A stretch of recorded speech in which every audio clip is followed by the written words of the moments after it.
I thought at first that my interest in native grasses would be a passing one. I've gone through a lot of phases. I was extremely avid birder for a number of years, maybe as many as 10 years. And then I was an avid butterfly enthusiast, and when I became an avid grass enthusiast, I thought it would be like anything else. It would be just a passing interest. But it's truly stuck for about 10 years now, and I don't think it'll go away. In 2000, Flo was completing her master's in wildlife fisheries sciences at Texas A&M University. Her thesis was based on the elusive Henslow's sparrow, and in learning about its migratory patterns and habitat, she found that they live primarily in grassland prairies.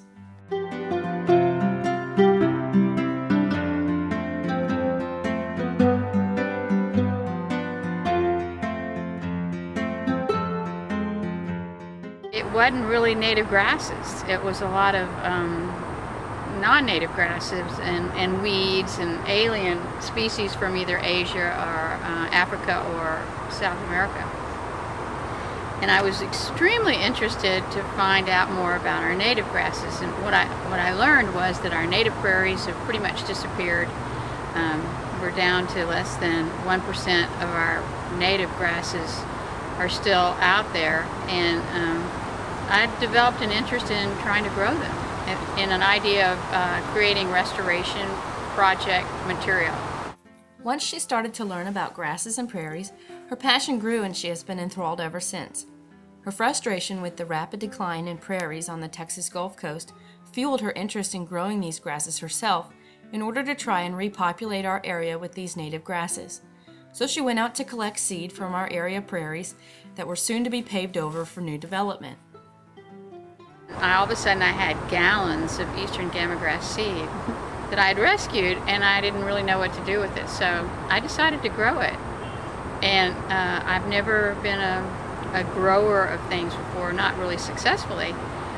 But I found out how easy it is to grow native grass in its right habitat. You know, the climate's right here, the rainfall is right here, the soil is right here. A native plant is going to want to grow where it's native to. So I had this green thumb all of a sudden because I had native plants in the right setting. I had this feeling that has not gone away. It was sort of a Johnny Appleseed feeling. I was very frustrated that I couldn't find native grasses. You can't find them to buy them in our nurseries. Like in all the other parts of North America, you go to a big box store like Lowe's or Home Depot, and all the plants are from Asia or Africa. They're not native, and I couldn't find a resource where to buy native grasses. So I decided to be one and be that resource, and it's worked out.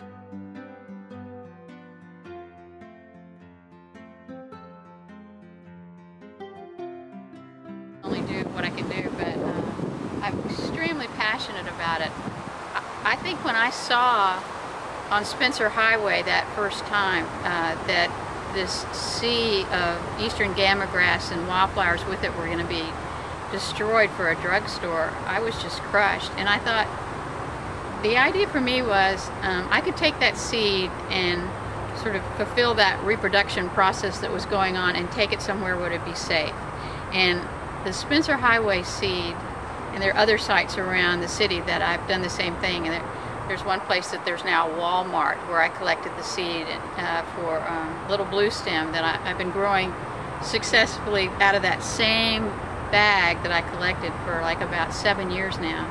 And every time I plant it, I think about that location, that little prairie that was destroyed, and that seed is going to go somewhere else that it'll be able to stay through time.